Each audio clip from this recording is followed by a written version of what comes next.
shout out to Mark Van Amstel and Tampern for subscribing to my channel. Thank you very much. Don't forget to subscribe to my channel for your chance to be included in shout outs for future videos. Hello everyone, welcome back to another video. Today I'll be making my cocoa butter lip balms. I thought I'd just top up what I have already made.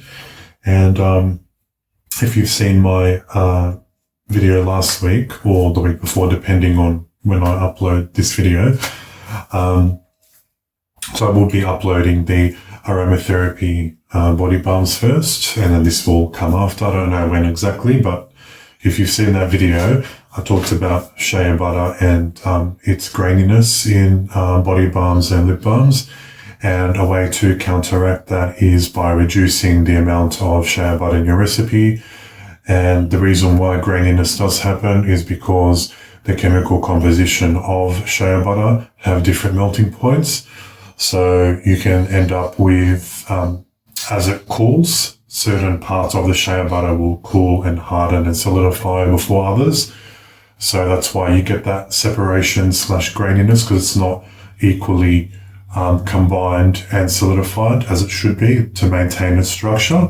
So that's why you do get graininess, and it doesn't matter whether you use refined shea butter or unrefined, you will still get the graininess. And a way to counteract that as well, if you did want to have a high percentage of shea butter, is you bring it down to 60 to 65 degrees and you mix it. And just before it starts to solidify and set up, that's when you pour it, in hope when it's in a lip balm little tiny jar like this, or those bigger body balm jars. The hope is when you pour it, it solidifies as quickly as possible in the actual container, in the vessel, so there is no of that separation and solidification that happens, and that's what causes the graininess.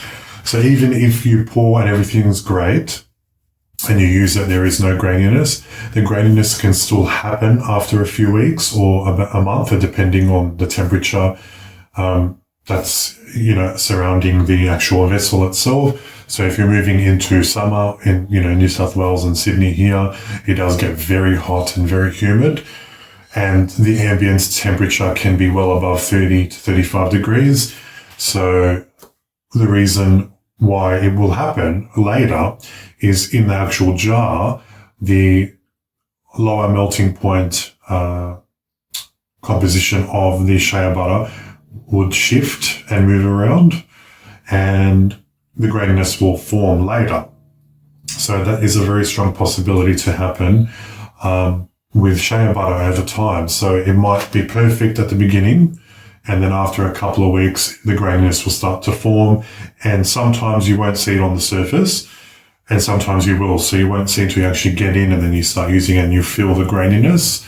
It's really an aesthetic thing. It doesn't really affect the quality of the finished product, but it is a bit weird feeling. Like it might be a bit off-putting for, especially if you're wanting to sell it. People might not know what it is, even though you and I might know what it is because we're interested in balms and, using shea butter in our balms. But people that are unaware of why that happens with shea butter, they will just look at your product as it being lower quality, even though there might not be anything wrong with it quality-wise. But you don't want your customers to have that opinion.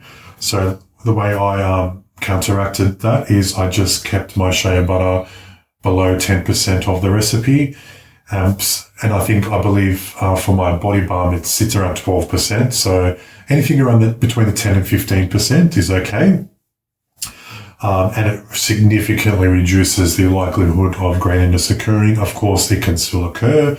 And if it does occur, it's very, very mild compared to if you did have, a larger amount of shea butter in your recipe. So I thought I'll just cover again the shea butter, and another reason why with aromatherapy using essential oils, it can be fairly difficult to incorporate essential oils, is because I like to add the essential oils when it's 60 degrees and below to try and preserve the scent and the smell. But at that temperature and below, it can start to harden up if you have a lot of shea butter in your recipe, plus the candelilla wax as well, which is what I use in my balms to keep it vegan. That has a really high melting point at least 72 or 73 degrees, and it's really fully melted in your mixture at 80 to 85. And that's why you have to go all the way up. And then as it comes down to 60, the candelilla wax really starts to harden up, plus the shea butter as well. And that's why it can be a little difficult to incorporate aromatherapy with a high amount of shea butter in a recipe. So I thought I'll just cover that aspect of it again. Even though I've covered in my aromatherapy body balm video, I thought I'll just quickly do a recap on why I like to keep my shea butter low. Even though shea butter is beautiful, it's an absolute must in any type of balm you are making. In soap making, you generally don't have that graininess issue, so it's totally fine. But in balms, because there's no saponification going on, so that's where the issue can lie with having graininess in your recipe. Right, so I just put my gloves on and my safety goggles, just in case, not goggles, glasses, just in case there is any splatter. But this is mainly a organic coconut oil recipe. So I'll be doing 70 grams of organic coconut oil, 40 grams of organic unrefined cocoa butter, and 10 grams of organic unrefined shea butter. So I found that combination together with 20 grams of candelilla wax and 1.2 grams of natural vitamin E. I found just that combination is the sweet spot. So far, I haven't had any graininess with this recipe. Before, I was doing 40 grams of each, including the shea butter, per 13 little tiny jars of these. But I've reduced the shea butter, increased the coconut oil, and it seems to be really, really good doing it that way. So there's no soft oils in this recipe.